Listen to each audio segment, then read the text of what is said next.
Hello and welcome to the History of the Germans, episode 194, The Fuggers of Augsburg, which is also episode 10 of season 10, The Empire in the 15th Century. Jakob Fugger has been dubbed the richest man who ever lived, but there are many more contenders, my favorite being an African, Mansa Musa, the 9th Mansa of the Mali Empire, whose generous gifts during the visit to Mecca in 1324 triggered a currency crisis. That is something Jakob Fugger would never have done.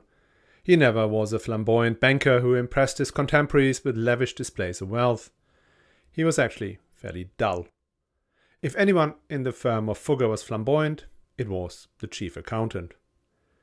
So, if Jakob is a bit of a pale shadow, the story of what happened in the world of European finance between 1480 and 1520 is anything but boring. Within just 40 years, the heart of the banking industry moved from Florence and Venice, where it had held sway since it was invented, and moved north into a medium-sized Swabian city, Augsburg. That is as if JP Morgan, Goldman Sachs and Morgan Stanley closed their doors and in their stead some local player from Scandinavia or Mexico took over the financing of the global economy. I'm not kidding, something like that really happened back in the late 15th century. Before we start, I would like to thank S.A., James L., Arlene A., John F., Nikolai, J.M., Nick R., and Linda VDP, who have signed up on historyofthegermans.com/support and whose generous contributions keep this show on the road and advertising free.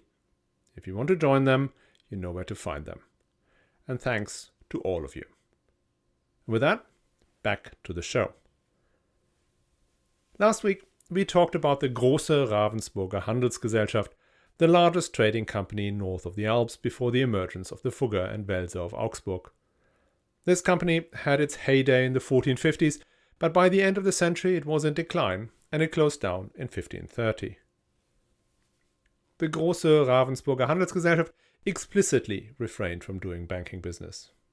That was down to their rather stringent interpretation of the ban on taking interest that was laid down in the Old Testament. The words of Leviticus 25, 36-37 must have stuck in their minds, where it says, quote, "Do not take interest or any profit from them, but fear your God, so that your countrymen may continue to live amongst you." This attitude towards banking activity was deeply ingrained in all of Europe and seems to have been particularly deeply entrenched in the Holy Roman Empire. During a time when the bankers from Florence, Venice and Rome were commissioning the masterpieces of the early Renaissance, there was no banker east of the Rhine River. Attempts by Italians to establish one in Lübeck had long before failed. But this is all about to change dramatically. By 1500, the great banking houses, the Pazzi, Pitti, and above all, the Medici, had closed their doors. In their stead, bankers from the free city of Augsburg, the Fugger, Welser, Hochstädter, and many more, had taken control of European banking, building up fortunes beyond imagining, the kind of money that buys crowns and entire countries. How it was possible that these provincial cloth merchants from a place for which the Florentines didn't even have maps or trade manuals could unseat the likes of Lorenzo the Magnificent is a complex story. Some of it is about banking, much about mining and politics, but mostly it's about accounting. Oh, I can feel your urge to press the stop button now and search for something more exciting. But trust me, this is going to be very exciting. Now, before we get to Jakob Fugger and his colleagues and competitors, we need to dig a little deeper into the banking practices in the 15th century. A basic banking business model works roughly as follows. The bank collects deposits from customers. The customers receive interest from the bank, usually at a modest rate. The bank can then go and take these deposits and lend the money out to companies or individuals. From them, they do receive interest that is higher than the interest they pay on the deposits. It is this difference between the interest income from the loans and the interest cost they have to pay to the depositors that banks make money. Modern banks do a lot of other things too, but this is still the core of a banking business. Now, if you go back to Leviticus, it's pretty obvious that all these activities that form the core of the banking business model are disallowed. The Old Testament God was seemingly no economist.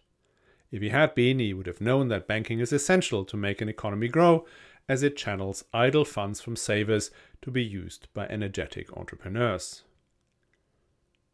The way the medieval bankers and some friendly theologians got around the problem was through the instrument of the bill of exchange. We did encounter this already in episode 120, Money, Money, Money, where we took a deep dive into banking in the Hanseatic League. The bill of exchange is, in the first place, a way to transfer money between two faraway places without having to carry bags of gold or silver. But it is also intrinsically a loan. Say, you're a trader in Florence and you have shipped some spices to a business partner in London, who is expected to pay you £100 for these spices. You can go to your banker in Florence and say, "What will you give me here and now if I instruct my partner in London to pay your branch in London £100? The answer depends on the exchange rate between the florins, so the currency of Florence, and the British pound, which, let's say for simplicity's sake, is 5-1. That means our Florentine trader gets 500 florins from his banker, cash in hand. The banker gets a handwritten note from the trader instructing his business partner to pay the banker's London branch £100 sterling. And since the journey to London is a long one, the payment date is set for in 3 months. The note is then dispatched to London, and on the day set out on the instruction, the banker's branch manager goes to the business partner, presents the document called a bill of exchange. And assuming the business partner honors the order, the branch manager receives £100. That sounds like a very nice move by the banker. He hands over 500 florins today and gets his money back in a different currency in a land far, far away 3 months later. And as far as we can see, for no monetary benefit. But hang on a minute. What is the exchange rate for pounds into florins in London at that point in time? Aha!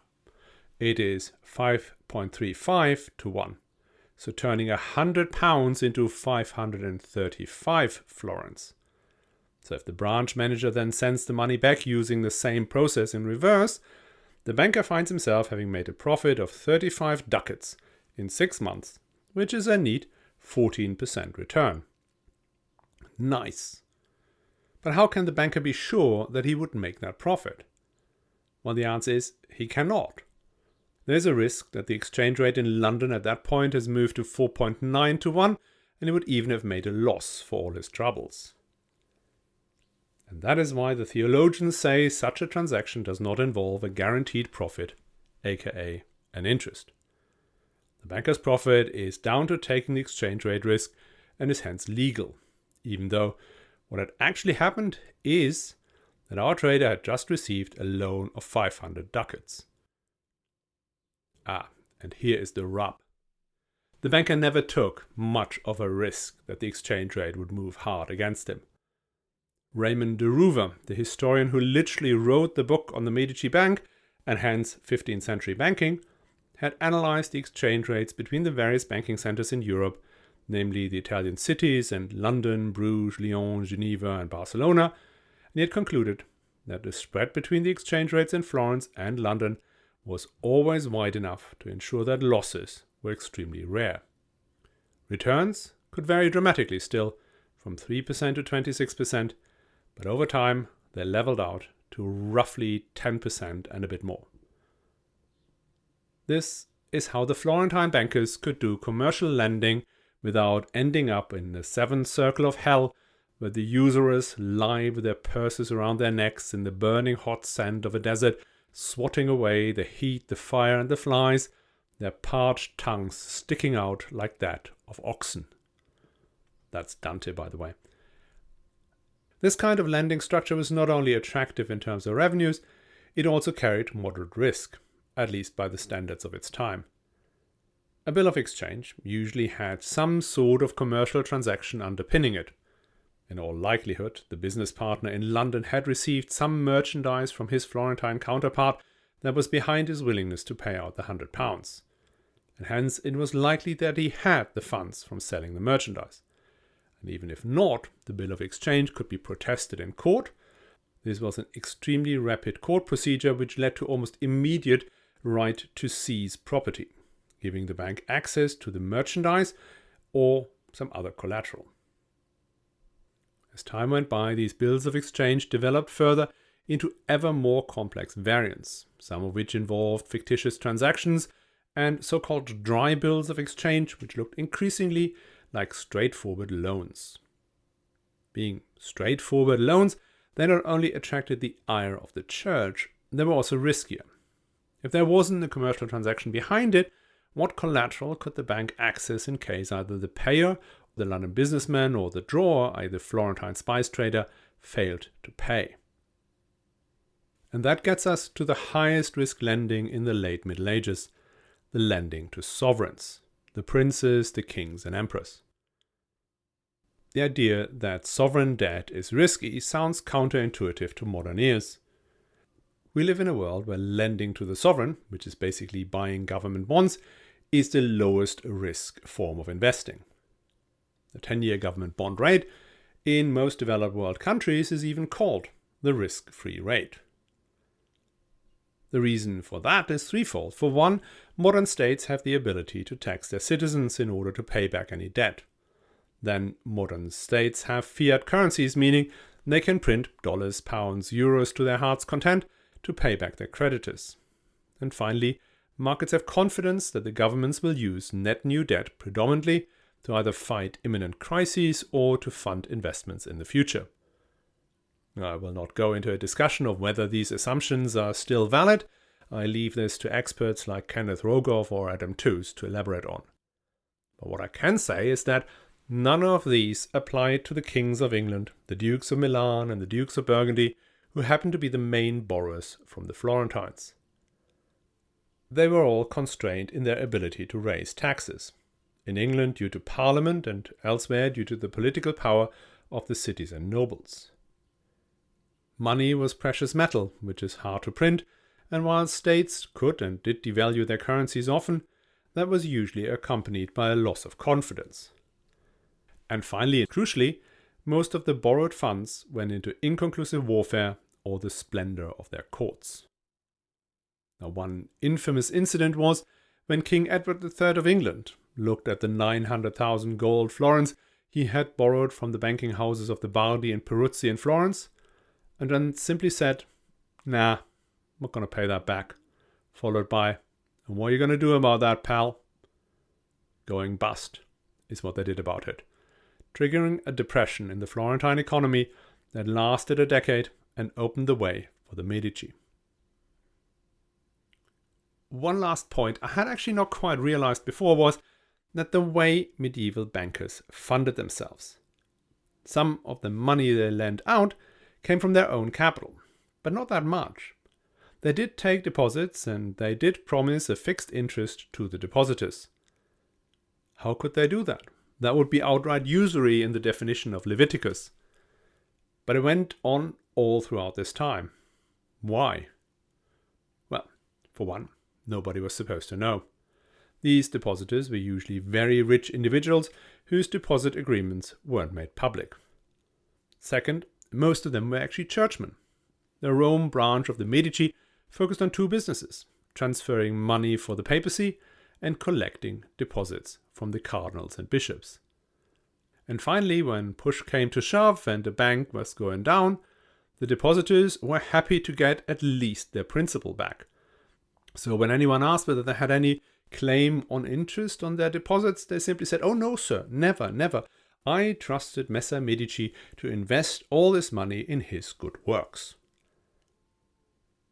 And this gets us straight to the Medici, the unimaginably rich bankers who filled Florence with some of the greatest artworks ever conceived and who married their daughters to the French royal family. Twice. But did you know that during the heyday of the family, the time of Lorenzo the Magnificent, the Medici Bank was already, at best, limping along, and that by 1494, 2 years after his death, it closed down its doors forever. Under Lorenzo's grandfather, Cosimo the Elder, the Medici Bank was a financial colossus that bestrode the European markets, dominating the financial centers of Florence, Venice, Rome, Geneva, Lyon, Bruges, and London, okay, all of them. What happened? Now, some of these things were external events outside of the family's control. So, for instance, in 1463, war broke out between Venice and the Ottoman Empire, which cut off trading with Asia and saw many Venetian trading posts going up in flames. Their merchants perished, galleys sank to the bottom of the sea, and wares were detained. The Venetian bankers who had financed said trading posts, merchants, galleys, and wares obviously tottered, but the crisis sucked in banks from across the whole of the Italian peninsula, including several storied Florentine houses. The Medici themselves had limited direct exposure, but the defaults reduced the availability of deposits and caused a severe recession in Florence. As de facto rulers of the city, the Medici had to divert funds to sponsor public works for the unemployed. Another setback was the decline in the availability of English wool. The Florentine economy was only partly banking. It was mainly built on making the most desirable textiles, including brocades, velvet, and damask, as well as high-quality woolen cloth. For the latter, they needed English wool. But that had become hard to get, since the War of the Roses had devastated the country, and a deliberate policy had been introduced to produce cloth in England rather than just export the raw materials. Production of cloth dropped throughout the second half of the 15th century. The next severe blow came in 1478 in the form of the Pazzi conspiracy. This had been a plot to unseat the Medici sponsored by Pope Sixtus IV, he of the Sistine Chapel. There is no time to describe this in full here, but check out episode 146 of the History of Italy podcast to hear an amazing story. What matters for us, though, is that though the Medici prevailed and the conspirators were either killed or exiled, the result was that the bank lost the papacy as a client. And given the Roman branch had at times accounted for more than half of the profits of the bank, that was a serious blow. On top of these matters, outside of management control, came some internal issues. The Medici Bank was a holding company of its many branches. Each branch was run by a partner who held a material stake in the business of the branch and enjoyed significant autonomy. When Cosimo the Elder was still in charge, he kept a close eye on the goings-on in the different markets.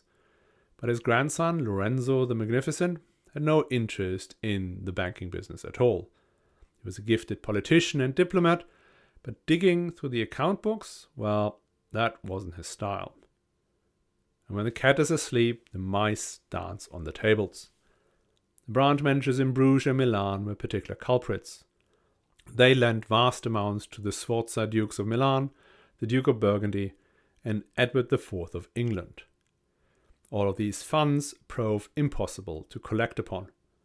The Yorkist Edward IV and Richard III were wiped out in the War of the Roses, and the new Lancastrian king, Henry VII, saw no reason to honour their debts. Charles the Bold of Burgundy had a rather unfortunate encounter with a halberd in 1477, putting an end to his repayments. The fundamental difficulty with all these exposures was that there was no real collateral the Medici could access in case of default. These were sovereign authoritarian states, and the courts would not dare seizing the property of their ruler to pay some Italian money bag. And whilst the branch managers were clearly out of their depths, there was also a sort of inevitability to these outcomes. Once a bank had lent to a powerful prince, any future decision became a political, not an economic one.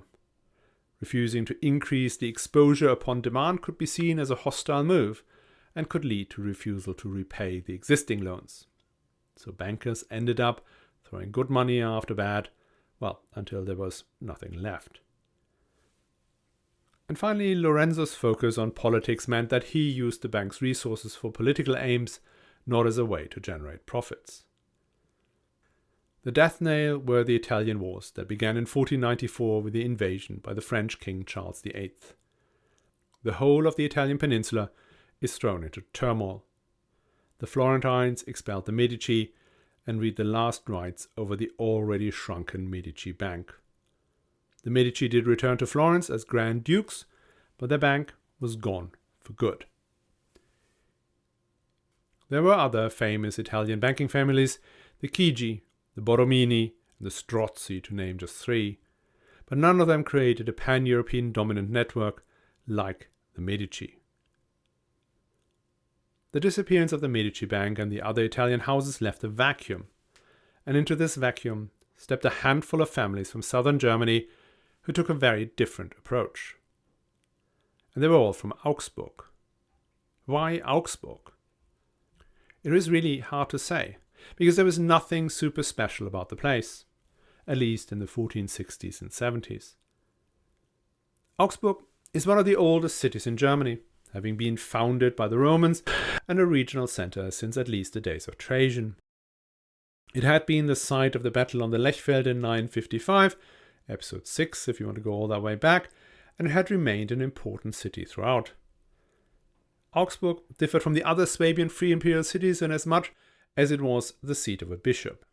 So it took until 1316 before the status of Augsburg as a free and imperial city was confirmed by Ludwig the Bavarian. In 1450, Augsburg was one of the larger cities, but still smaller than Nuremberg or Ulm.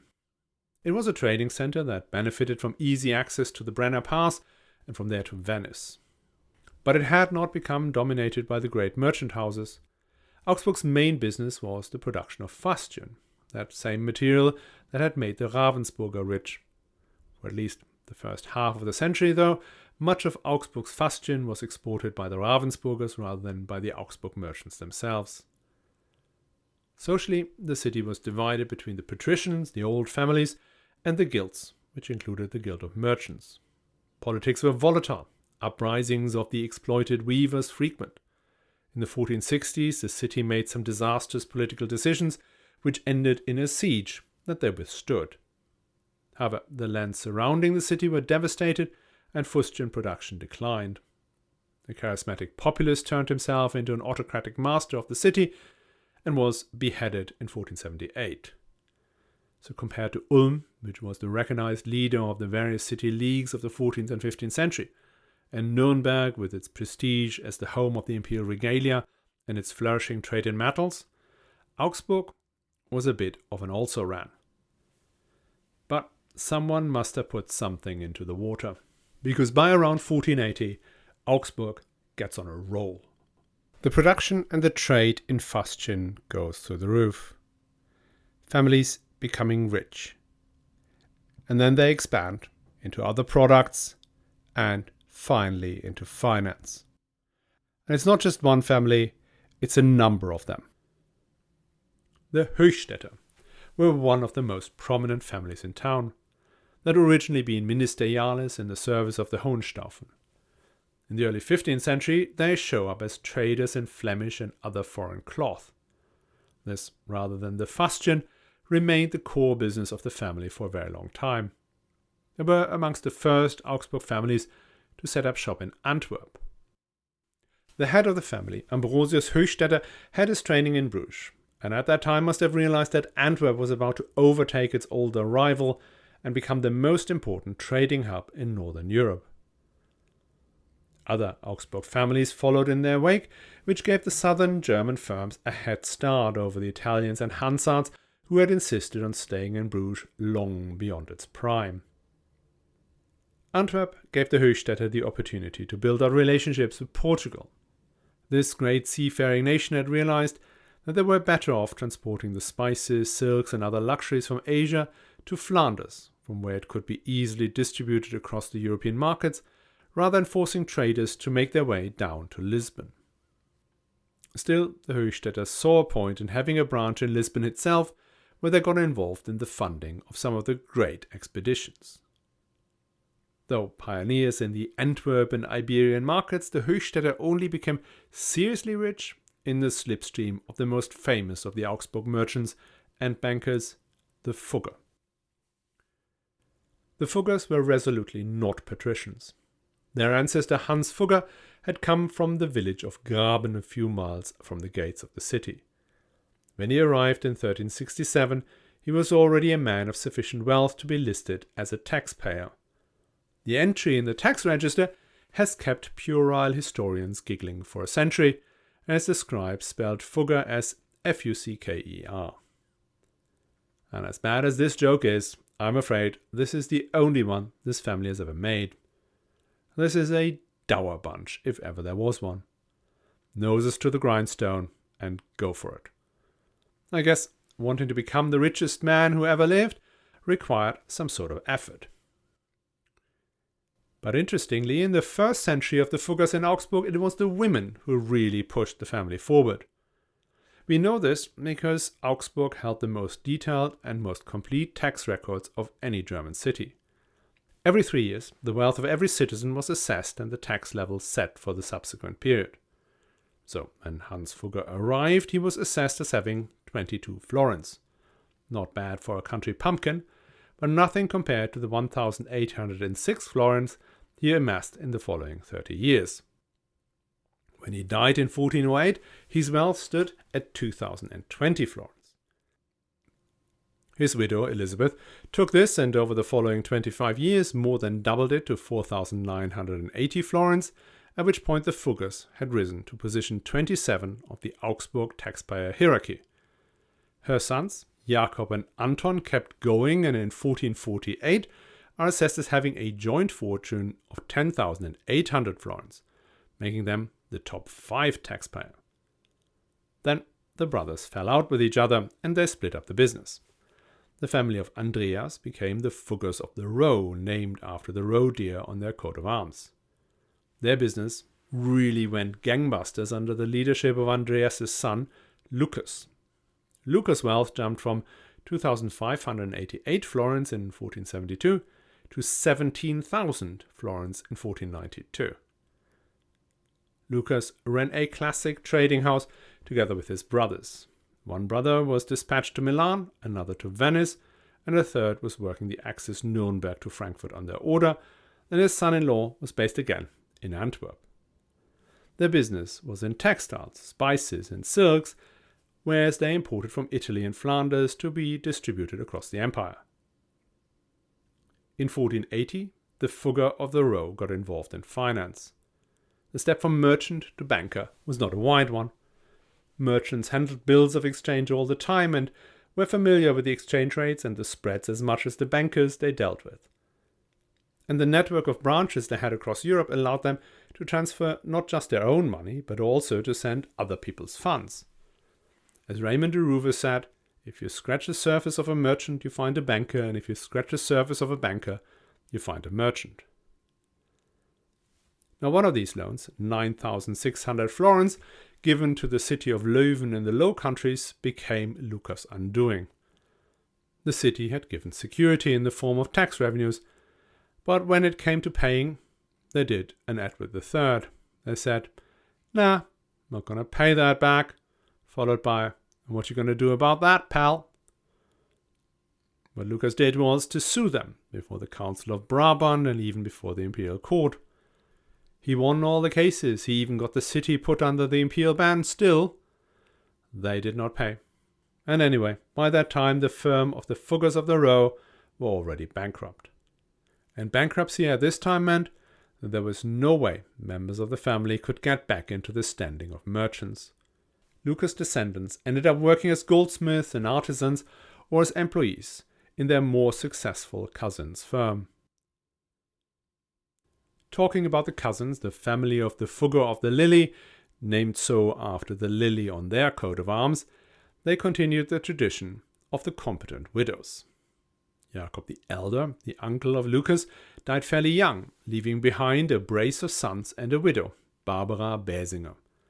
She took over in 1462 with 6,600 florins and built it up in a much steadier, less spectacular way to 15,971 florins. But in 1492 she was not the only Fugger of the Lily in the book of taxable individuals. There were her 3 sons, Ulrich with 16,700 florins, Georg with 14,000 florins, and Jakob with 12,000 florins. Put together, the family had plus minus 58,000 florins and had become the richest in Augsburg. Initially, their business encompassed the full gambit of the late 15th century, meaning a lot of textiles, woolen cloth, silk, a bit of fustian, but also spices and other luxuries imported from Venice. They didn't do anything fundamentally different. They did dabble a bit in financial business too, lending sums of a few thousand to bishops or managing the money transfer from German dioceses to Rome. The business was run by the 3 brothers together, Ulrich, Georg and Jakob, as a joint enterprise. They had signed a formal agreement of association that spelled out the relative participation and the obligations of each of them. Ulrich and Georg are often dismissed as less significant than their younger and more famous brother Jakob. But they were obviously gifted entrepreneurs themselves who had propelled their firm to the top of a thriving city. Jakob Fugger, the one everybody called the Rich, had started his career in Venice, where the firm of Fugger had acquired a chamber at the Fondaco dei Tedeschi, the house of the German merchants in Venice. There he learned the tricks of the trade. In particular, he learned about double-entry bookkeeping that was spreading at the time. And Venice was one of Italy's great banking centers, which must have allowed Jakob Fugger to gain an understanding of this business that, as we've heard, did not yet exist in the German lands in any scale. Things changed for the House of Fugger in 1485, when they began a commercial relationship with Sigismund of the Tyrol. Sigismund was a member of the House of Augsburg and a remarkably silly man. His motto was Laudanda est voluntas, which is best translated as, "At least I tried." What he tried was to burn through as much money as could possibly be burned through by a single man. His court entertainments, mistresses, and illegitimate children were legend. Then, war, as we know, is much more expensive than debauchery. Sigismund excelled in this as well, fighting his neighbors and even started a war with the Republic of Venice, a state infinitely larger and infinitely more powerful than him. His debts kept piling up and piling up. He sounds like a total nightmare customer. What could possibly make the dour and penny-pinching Fuggers wanting to lend to him? They did not know about the Bardi, the Peruzzi, and the Medici banks' problems lending to princes. And for heaven's sake, their cousins, the Fugger of the Row, had just been bankrupted by a sovereign loan. How can you lend to someone like that? The answer was silver, tons and tons and tons of silver that was dug up in the mines near Schwaz, a few miles from Innsbruck. By the late 15th century, Schwaz had become the largest silver mine in Europe. And given silver was money, it is a sign of Sigismund's utter incompetence that he ended up in serious financial calamity. His courtiers and an Augsburg patrician, Georg Gossenbrot, had been stripping poor Sigismund bare. Getting involved here was a high-risk undertaking. Sigismund was obviously volatile, and his rapacious councillors would seek any opportunity to screw over the Fuggers. So they travelled with double belt embraces.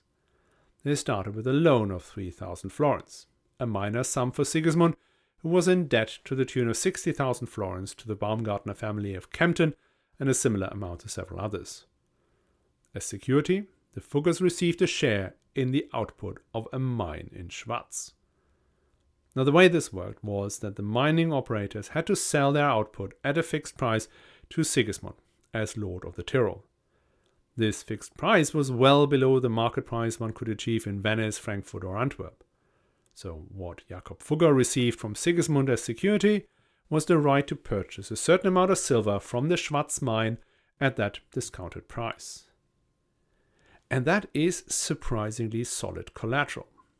Sure, Sigismund could set aside this right and tell the miners in Schwaz at any point to sell him the silver rather than the Fuggers. But if he actually were to do that, he would need ready cash. And ready cash is what Sigismund never had. And he would not be able to raise ready cash from anybody else because nobody would lend it to him if he was screwing his bankers. So that was the first line of defense. The second one was that the Fuggers lent to the mining operators. Mining was and is a hugely capital-intensive business. Drilling shafts and building the machinery to send people down and bring the ore up, the smelters and so forth was extremely expensive.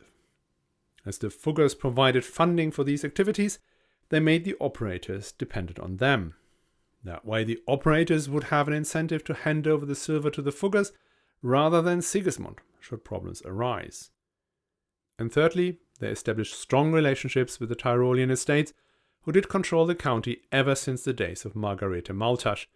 That is episode 152 if you want to go back to that. And then there were the interest rates. Now a customer like Sigismund would be considered unbankable today, forcing him to go to a loan shark. Now the difference between a bank and a loan shark isn't in any way a moral one, but an economic one. A bank prices on the expectation that the principal will be paid back at some point, whilst the loan shark knows that his customer will never be able to pay back the principal. A loan shark cares solely about the interest. If the interest covers the capital within the next few months or years, then everything beyond that point is pure profit, even if there is never any repayment of the loan. Sigismund was someone who would never be able to repay a loan. Hence the Fuggers charged him like a loan shark.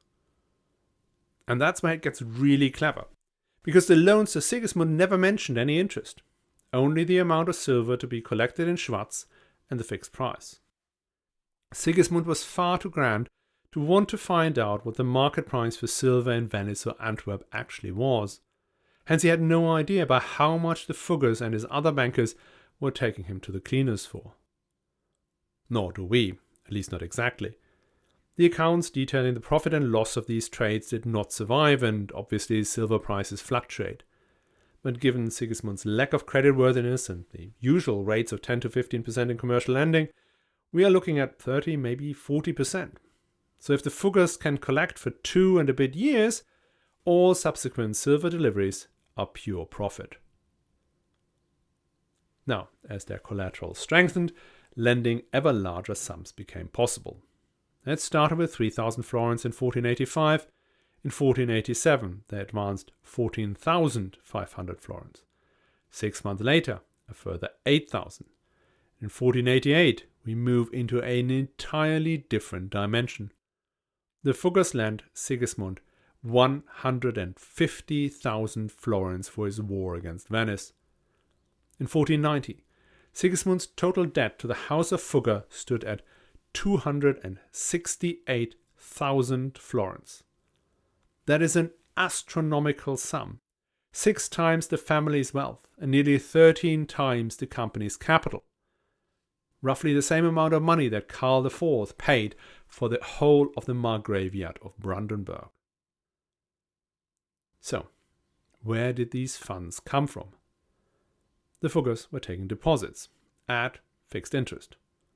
At this point, the depositors are mostly members of the commercial elite of Augsburg related to the Fuggers, the Meutlin, Imhoff, Riem, Rieberger, etc. So arguably, the fact that the other Augsburg families had been successful too had become a key factor in the ability of the Fuggers to make loans on that scale. And then Sigismund's reign of the Tyrol did not survive the utterly predictable defeat in his war with Venice. At this point, things could have gone seriously pear-shaped for the Fugger.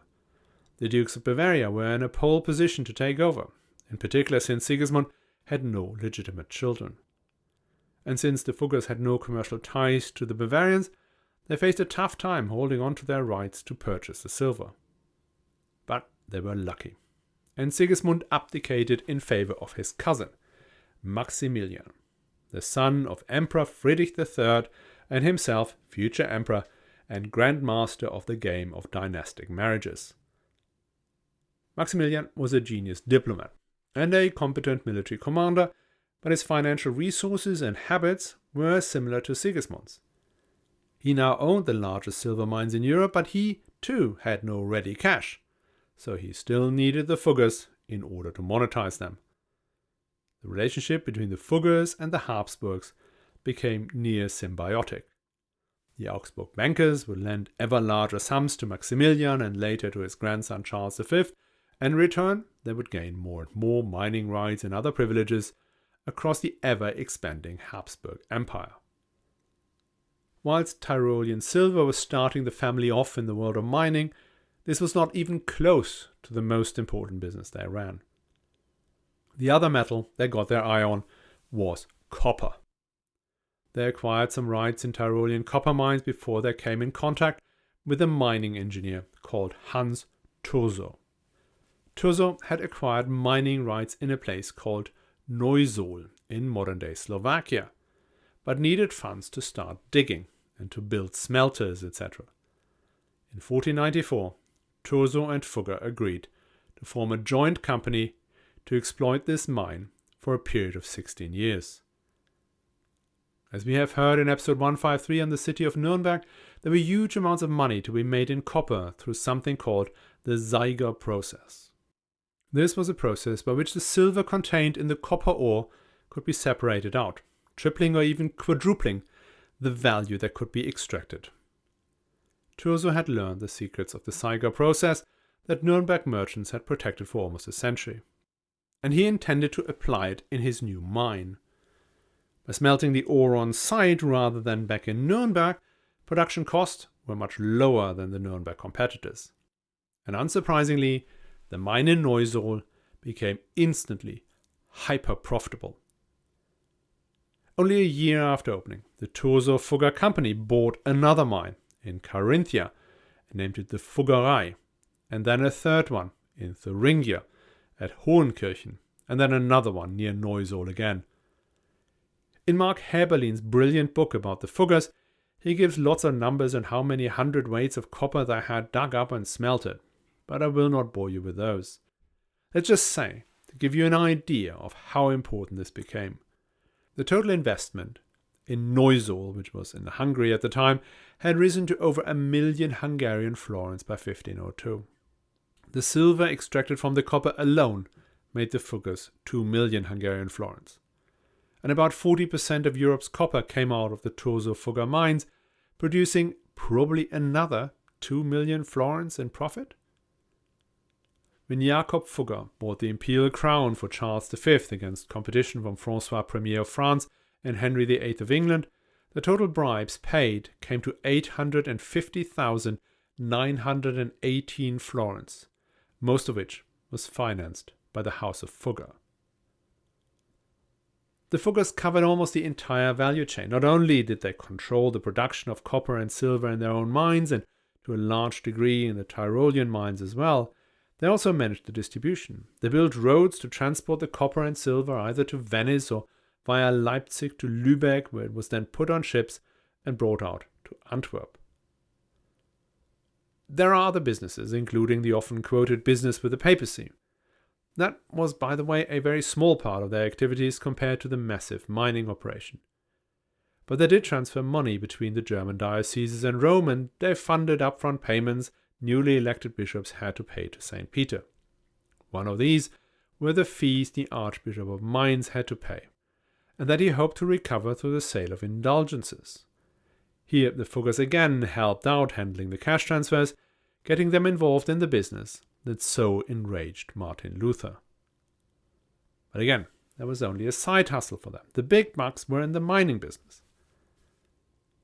Now, we have now gone on for almost 40 minutes and we have not really talked about Jakob Fugger and his contribution to the firm's success. That's odd, since he is probably one of the most recognizable figures of late 15th and 16th century Germany, and if you look at the episode artwork, I guess you recognize the face. But he's also a rather boring individual. He was one of these people who were obsessed with generating profits to the exclusion of anything else. Sure, he did his fair share of patronage of the arts and he built himself an impressive townhouse. But he was no Cosimo the Elder, who spent 600,000 florins on embellishing Florence, on Brunelleschi's cupola for the Duomo, or on Donatello's David. whilst making himself the de facto ruler of the city. Jakob Fugger, he did not aspire to rule Augsburg. His abiding legacy, apart from the awe-inspiring wealth, is the Fuggerei, the oldest social housing project in Europe, which is still going strong today. What he was good at was making money. Biographers tended to argue that his huge loan to Sigismund was his great innovative move that elevated him to the pantheon of great CEOs. But that's a bit hard to sustain. For one, he did not do that alone, but together with his brothers. Nor was he the first to go all out on a particular prince, nor was the particular system of collateralization entirely new. Where he differed, though, was in the scale of his operations. But his true genius, if he had one, lay in the management of a sprawling empire. Remember, one of the reasons the Medici Bank failed was that branch managers in London, Bruges and Milan had made reckless loans. That never happened under Jakob Fugger or his successors. The accounts of the firm of Fugger were maintained by Matthäus Schwarz, one of the great practitioners of double-entry bookkeeping. And accounting was really hard in this financial system that did not use outright interest, but these weird exchange rate differential-based ways of compensating for capital and the silver price-based payments in Tyrol. Estimating the profitability of silver production in Neuholz is made complicated when the end product is shipped across Europe, mixed with silver from different locations, etc., etc., etc. Fugger also sent trusted lieutenants out to audit his branches. He rarely let a branch manager stay in one place for too long, but swapped them around the network, so they found it harder to cook the books. Basically, he ran his shop much more like a modern business. And as always with these great geniuses in business, a large chunk of their success was down to being in the right place at the right time. The first piece of major luck was that the mines of Schwarz were still on an upward trajectory.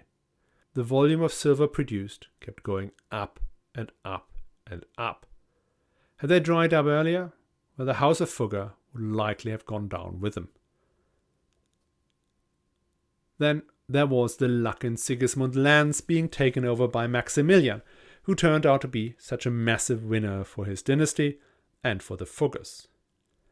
When we talk about the Habsburgs next season, you will see in what deep doo-doo they had been in the 1480s. Their capital in Vienna was occupied by their enemies, and the idea that they could ever rise to becoming a European superpower had been utterly preposterous.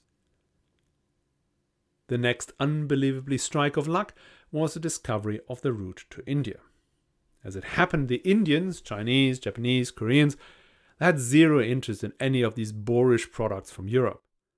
The only way the Portuguese could pay them for the spices and the silks they wanted was with silver, a metal that was exceedingly rare in Asia and much coveted.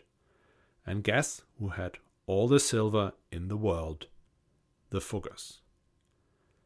And where did they operate from? From Antwerp. So the Portuguese went to Antwerp. Copper was another metal that was in demand in Asia, which again the Fuggers owned a huge amount of. But where copper really came into its own was in military hardware. The barrels of cannons and pistols were made of bronze, which in turn is an alloy made of copper, tin and other elements like zinc, aluminium or silicon. War was everywhere in the late 15th and 16th century, and it was fought with guns. And for guns you needed copper, and for copper you needed Jakob Fugger. Fugger founded a consortium with the remaining other major copper producers that created a European monopoly. Being the sole provider of copper was not only great for price gouging, it also further tied down the firm's largest debtor, the House of Habsburg. If you did not pay the Fuggers, you did not get copper, and no copper meant no guns, and that meant no war. This system was so watertight that it survived Jakob Fugger by more than a century. His nephew and successor Anton Fugger became arguably even richer than Jakob. His descendants continued the firm, although it did split up at some point. The Fuggers are still around today as a princely family with some great castles in Bavaria. Now, as it happened, we did not get to talk about the other great Augsburg family, the Welser, and their forays to Venezuela. Nor did we talk about Matthäus Schwarz, history's most flamboyant accountant, who had a book of portraits of himself in various outfits produced by an Augsburg artist. That will have to be woven into next week's episode when we are looking into what they did with all the money. We know Jakob Fugger didn't do much exciting stuff, but his contemporaries were very much into art and culture. The southern German Renaissance of Schongauer, Burgmeier, Grünewald, Holbein and of course Dürer. I hope you will join us again.